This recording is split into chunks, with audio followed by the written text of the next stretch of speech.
What's up, ladies and gentlemen? Today we're going to be talking about emotional intelligence and the importance of understanding your emotions, because I feel like oftentimes in today's society, especially in a modernized world, a quote-unquote civilized society, we have this idea that our emotions are negative, our emotions are used against us. There's this phrase that goes around that says catching feelings, and it's painted in a negative connotation, it's painted in a negative light.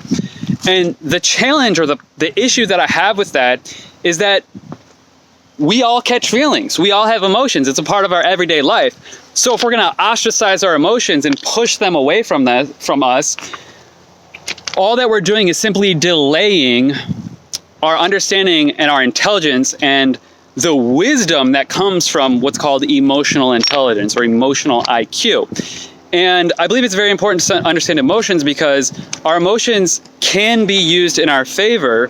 And if they are not used in our favor, if they're used against us, then we have a hard time understanding how to utilize our emotions when things do come up in life, when we do have emotional moments or periods or seasons or whatever it may be in our lives that are naturally going to occur because we have emotions. Emotions are a part of our being. We have a physical body, we have an emotional body, and we have a spiritual body.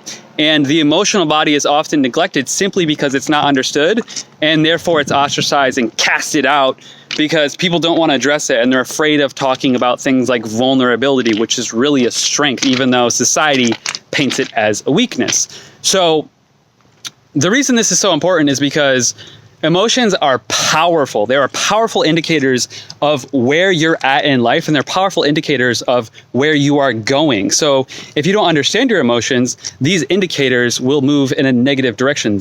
These indicators will derail you, so to speak, and you don't want to be derailed in life, especially if you're choosing to consciously move in a direction. So it's very important to understand emotions, and I want to give here real quick a shout out to mi madre, my mother. People call her Mama Tang. That's her nickname.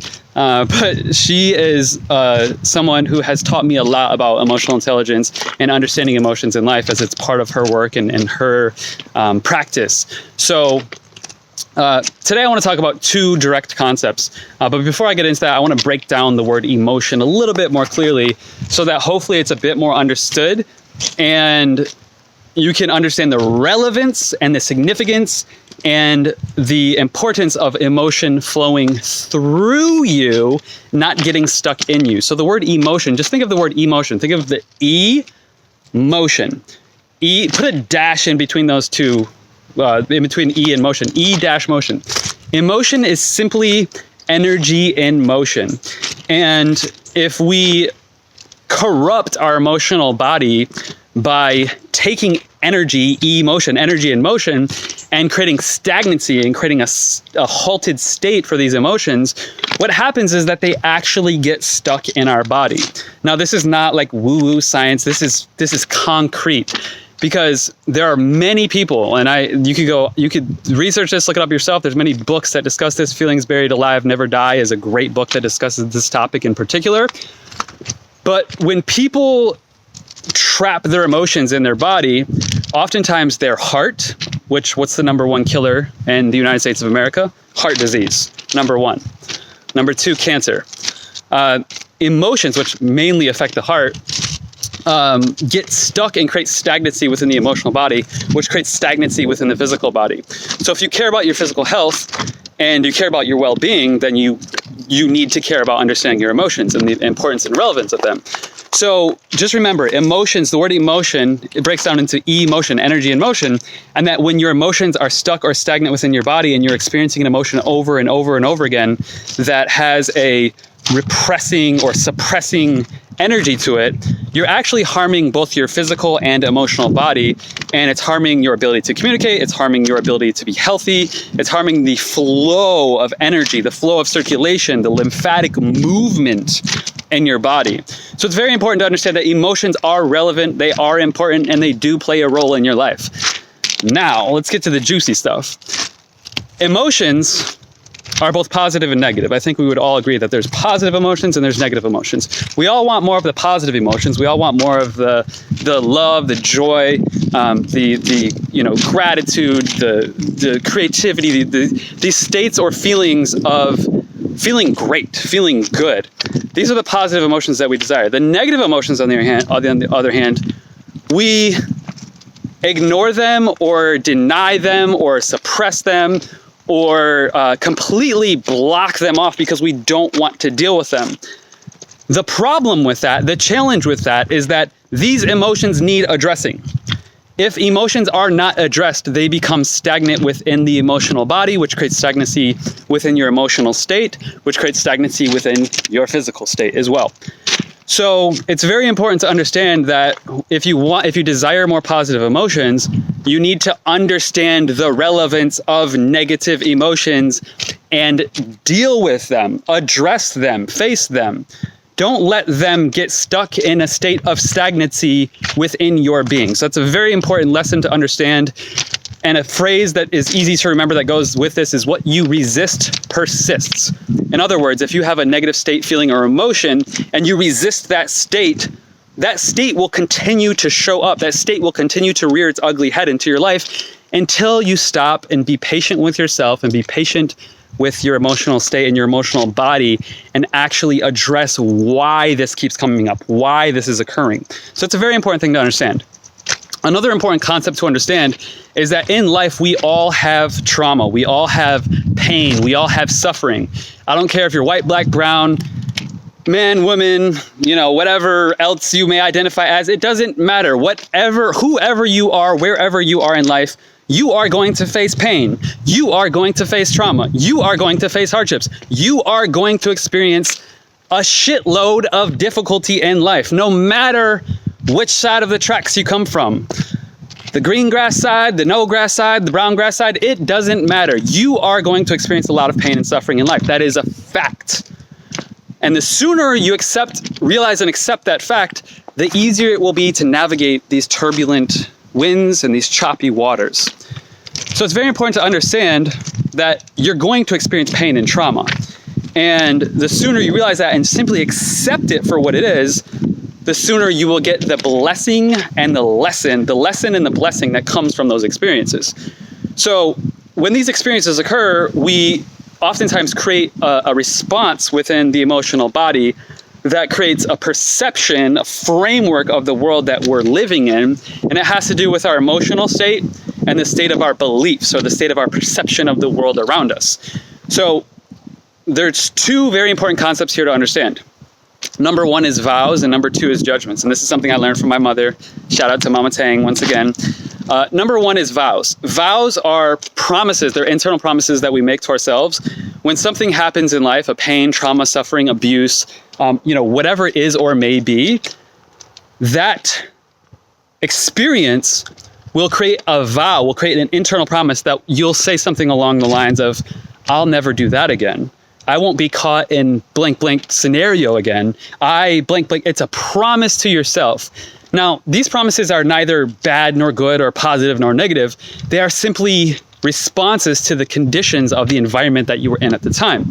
So taking that experience and creating a vow or creating a promise from that place has an effect on your life, however. So that effect on your life is that you create a conditional state within that environment because you've experienced XYZ before, and that gives you a new perspective or belief on the world around you.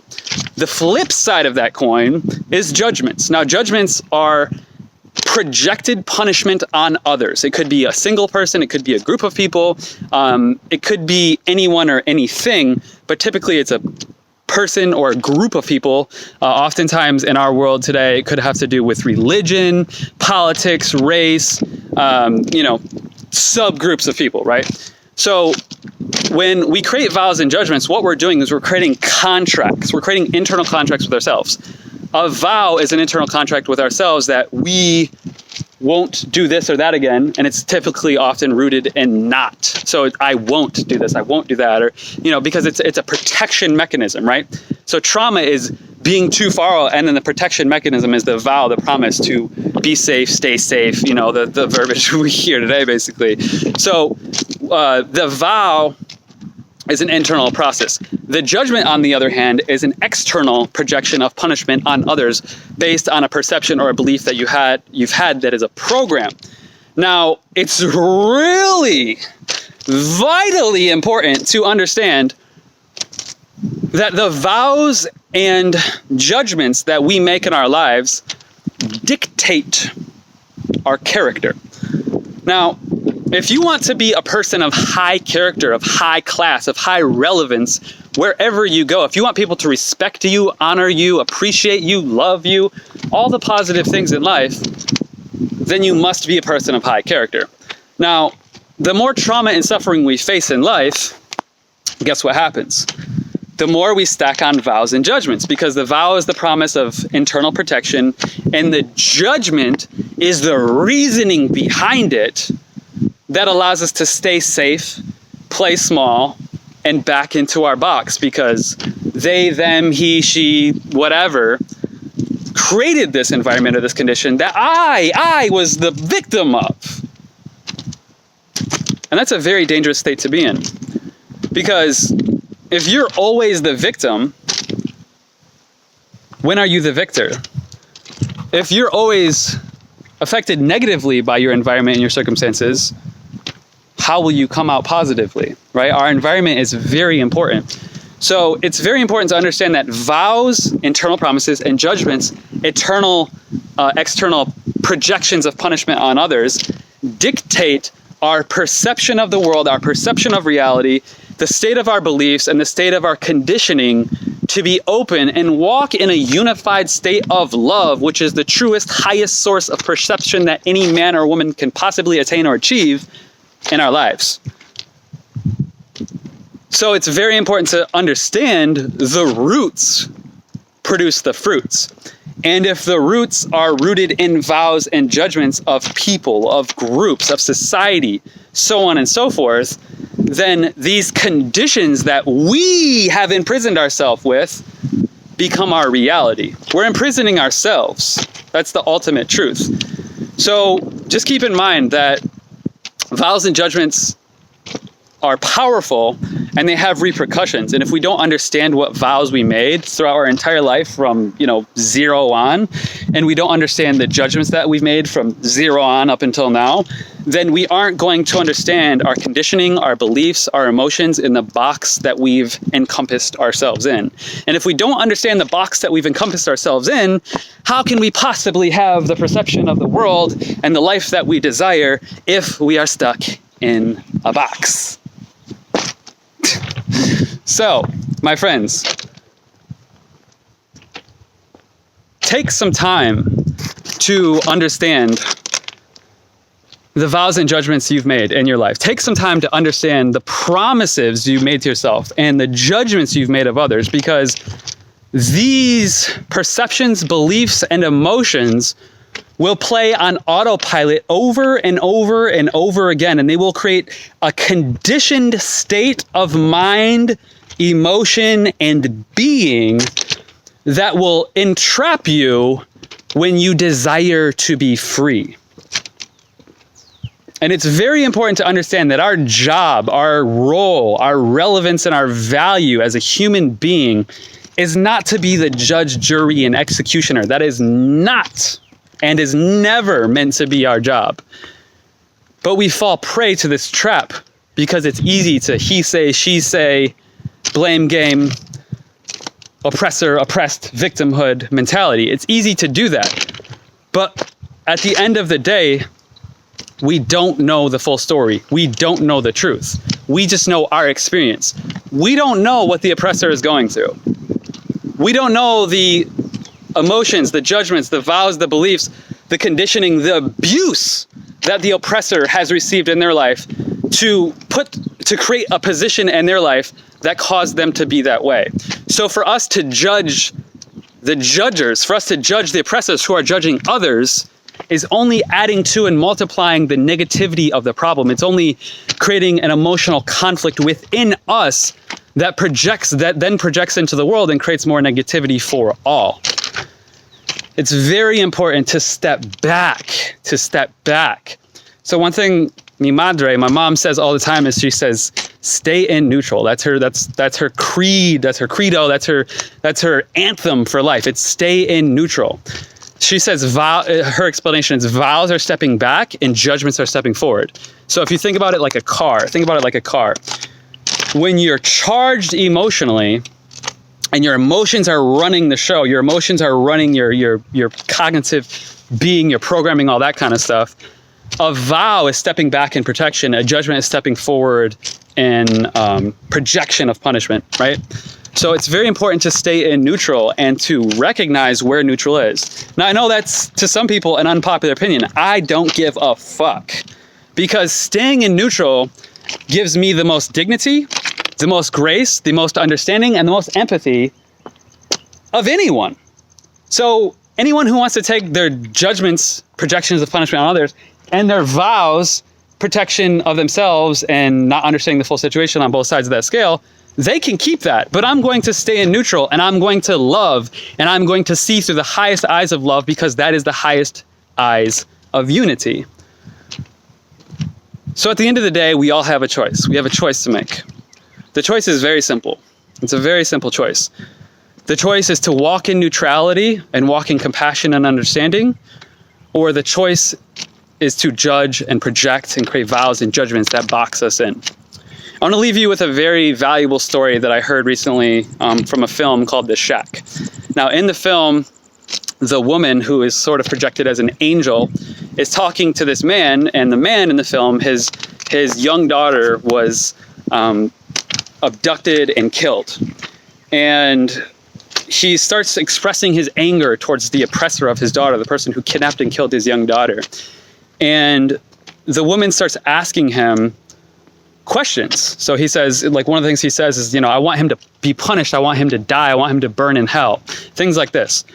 And the person who's depicted as the angel in the film starts asking him, well, what's your job in this then? And he's like, well, basically the answer was he's judging. His job is to judge this man for doing what he did to his daughter, which is understandable. I'm not coming against someone for judging, especially from that much trauma and pain. However, she asks again further. There's a picture of a small child that's like displayed, and this kid is going through some abuse from an adult. And she goes, well, what about this kid? Would you judge him? And he goes, no, of course not. That's a child. And then she tells him, that's your father. And this man's father was abusive to him growing up. And he judged his father. And he judged his father not knowing what his father had been through.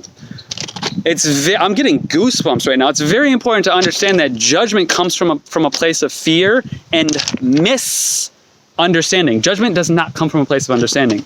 Oftentimes we judge, eternal projection of punishment, or create vows of protection. They both kind of link together in an effort to protect ourselves, which is understandable. I'm not hating anyone that does that. It's completely understandable. However, it's very important to understand that in doing so, we create more misunderstanding in the world, and we do not become aligned with empathy, compassion, and love and unity, which is the ultimate answer to all human pain and suffering. So if you want to be free in your emotional body, ask yourself, what vows, what promises did I make to myself when I went through X, Y, and Z trauma experiences in my life? What judgments did I make when I went through X, Y, and Z trauma experiences in my life? Write those down, journal those out, create a dialogue with yourself. It's challenging work. This is the inner work that is difficult to do, but when you do this work, you reap the rewards of freeing yourself from the emotional prison that you've been locked in potentially your entire life, or a large part of your life potentially. So I hope this message was valuable today. I hope this message brought some clarity, some truth, and some peace to those of you that may have tormented or turmoiled souls in life right now. Now I got to walk 18 minutes, 19 minutes back that way. But thank you so much for watching this video. Please leave a comment below if you enjoyed it. Share with me what you enjoyed, what you liked, or anything you want to add to this conversation. I want to hear a dialogue, and I will see you in the next video. Have a great day. Bye. Oh, and please share. Hit the share thing. Share it on your story. Please share it on your story. This is a very valuable and important message, I believe, personally. If you do as well and you agree with that, please hit the little share thing and share it to your story. That means a lot to me. Thanks. Bye.